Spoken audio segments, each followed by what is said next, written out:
నమస్తే.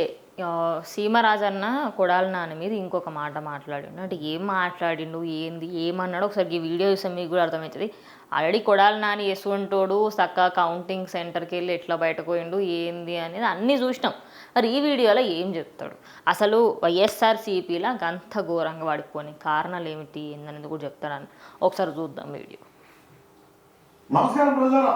గుడివాడ కొడాలి నాని ఎవరైతే ఉన్నాడో మా పార్టీకి సంబంధించినటువంటి వ్యక్తి అయినప్పటికీ చంద్రబాబు నాయుడు గారు కుప్పంలో ఓడిపోకపోతే నేను చంద్రబాబు నాయుడు గారు ఇంటి దగ్గర ఆయన కాలకాండ కూర్చొని ఆ చంద్రబాబు నాయుడు గారు బూట్లు పాలిష్ చేస్తాను అన్నాడు.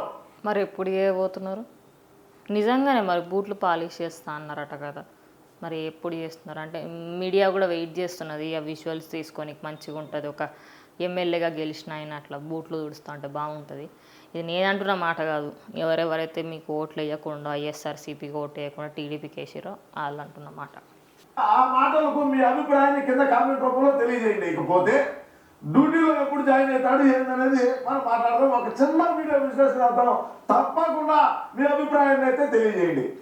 ఆయన మాటల్లోనే విన్నా ఏం మాట్లాడినాడు. ఆ తర్వాత నేను చెప్పినా ఇట్లా కదా అంటే మా పార్టీకి డ్యామేజ్ జరుగుతుంది. ఎందుకంటే ఇప్పుడు తెలుగుదేశం వాళ్ళు జనసేన వాళ్ళు దీన్ని తిప్పుతున్నారు కాబట్టి మా పార్టీకి డ్యామేజ్ జరుగుతుంది కాబట్టి సీమరాజు అనే వ్యక్తి మీ ముందుకు వచ్చి మాట్లాడటం జరుగుతా ఉన్నది అనేది గమనించండి. చెప్పయ్యా చెప్పు.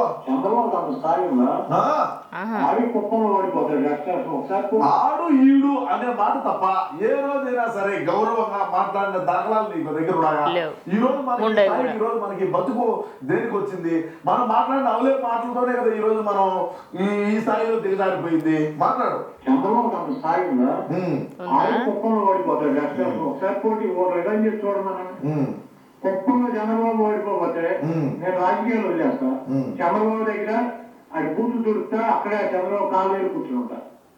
ఆడ కూడా మర్యాద లేదు. బూట్లు తుడుస్తా చంద్రబాబు నాయుడు గారు ఆయన కాళ్ళ దగ్గర పడి ఉంటాను, నేను రాజకీయాల నుంచి తప్పుకుంటాను అన్నావు. ఎప్పుడు తప్పుకుంటున్నావని కామెంట్లు వస్తున్నాయి. ఎప్పుడు తప్పుకుంటావని చెప్తాను. సరే డ్యూటీలో ఎప్పుడు జాయిన్ అవుతావు చెప్పు. ఏ డ్యూటీ అంటావేమో. అదే బూట్లు తుడుస్తా కాళ్ళకాడ పడి ఉంటాను అన్నావు కదా, అది డ్యూటీయే. ఎప్పుడు డ్యూటీ చెయ్యి. ఏదో నాకు సంబంధించినటువంటి నేను కూడా నీకు ఏదన్నా పాలిష్ చేసేటువంటి ఏదో బ్రష్లు ఆ లిక్విడ్ దానికి సంబంధించినటువంటి నీ సామాన్లు కావాలి పంపిణీ నా దగ్గర నేను ఆర్థికంగా కూడా అంతంత మాత్రమే ఉన్నా ఆర్థికంగా అంతంత మాత్రమే క్షేమరాజా ఉన్నప్పటికీ నేను తప్పకుండా నీకు నాకు చేతనైనటువంటి సాయం నేను చేసి నిన్ను డ్యూటీలో పంపించడానికి ప్రయత్నం అయితే చేస్తా కొడాలని అని చెప్తున్నా. మాట మీద ఉండేటువంటి వ్యక్తి నువ్వు మాట తప్పుడు మనం చెప్పాలి అన్నాడు కదా జగనన్న. జగనన్న కింద పనిచేసేటువంటి మనందరం కూడా మాట తప్పకూడదు, మనం తిప్పకూడదు. నువ్వు ఈరోజు రాజకీయం ఎప్పుడైతే పక్కకు పోతున్నావు, రాజకీయాల నుంచి ఎప్పుడు నువ్వు సన్యాసం తీసుకున్నావు చెప్పు. సన్యాసం తీసుకొని చంద్రబాబు నాయుడు గారి కాళ్ళ దగ్గర బూట్లు పాలిష్ చేసేటువంటి డ్యూటీ ఎప్పుడు ఎక్కుతున్నావో చెప్పమని చెప్పి తెలియజేసుకుంటూ ఎప్పుడైనా సరే మాట్లాడేటువంటప్పుడు ఏదో ఇది సెకండ్ టైం అనుకుంటా అన్న అంటే మసాలు మాట్లాడిర్రు, కానీ నేను కొడాలి నాని గురించి మాట్లాడేటప్పుడు వింటున్నా. అన్నీ ఏంటంటే నిజం చెప్పాలంటే ఈ వీడియో చూసిన తర్వాత కింద కమెంట్స్ కూడా చూస్తే అందరు అడిగింది అదే, మరి ఇప్పుడు పాలిష్ చేయడానికి పోతున్నావు అన్న కూడా సరఫరా చేస్తాడట. ఇక అంత కష్టం ఉంటే నా సైడ్ నుంచి కూడా కొంచెం నేను ఆ బ్రష్ ఏదైతే అది బూట్లు పాలిష్ చేయడానికి అదైతే క్రీమ్ ఉంటుందో లేదా అది ఏమంటారు కదా, అది నేను తీసుకొని పంపించే కార్యక్రమాలు కూడా ఏమన్నా చెప్పిమంటే మా ఆఫీసులో చెప్పిస్తాను. ఇట్లనే ఉన్నది. నేను అంటున్నా అని కాదు, జనాలే అంటున్నారు. నీకు అంత కష్టం ఉంటే చెప్పు, మేము ఇస్తాం నీకు అన్నీ అని. అంత దారుణంగా ఈ మనిషి పడిపోయిండు. ఎవరు? కొడాలి నాని. అసలు ఆయనకి కనీసం అంటే ముందు గెలిచినప్పటికీ కూడా ఇప్పుడు మొత్తానికి అట్లా పడిపోవడానికి కారణం ఏంది అంటే చంద్రబాబు నాయుడు గారిని ఆడు ఈడు ఆడు వాడతాడు, ఆడు కుప్ప కూలుతాడు కుప్పంలో, ఇవే మాటలు.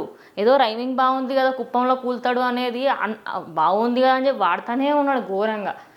అందువల్లనే 151కి వెళ్ళి 11కు పడ్డది. యోగిసుంటోళ్ళని తొందరగా ఎలిమినేట్ చేసి సన్యాసం తీసుకుంటా అన్నారు కదా, మరి ఎప్పుడు తీసుకుంటా ఏందనేది జనాలు అడుగుతున్నారు. కరెక్టే అన్నమాట. ఎప్పుడు తీసుకున్నాడు చెప్పి ఎప్పుడు డ్యూటీలోకి ఎత్తారో చెప్తే జనాలు కూడా దానికి సంబంధించి వీడియో తీసుకుంటారట. ఎందుకంటే మాకు కూడా కొంచెం కొత్త కంటెంట్ వస్తుంది వీడియో తీసుకోనికి, అట్లా అంటున్నారు. మరి చూద్దాం ఎంత నిజంగా అది చేస్తారో చేయరో దేవుడు తెలియాలి. కానీ ఇటువంటి మాటలు మాట్లాడకుండా ఉంటేనే నెక్స్ట్ ఎలక్షన్లల్లో మన బతుకులు మంచుకుంటాయి, లేకపోతే ఇంకా ఇంకా ఇంకా దిగజారిపోతాయి. ఇది మాత్రం పక్కా. చూసిరు కదా, మరి ఇది వాళ్ళ వీడియో. ఇంకో వీడియోతో మళ్ళీ కలుస్తాను.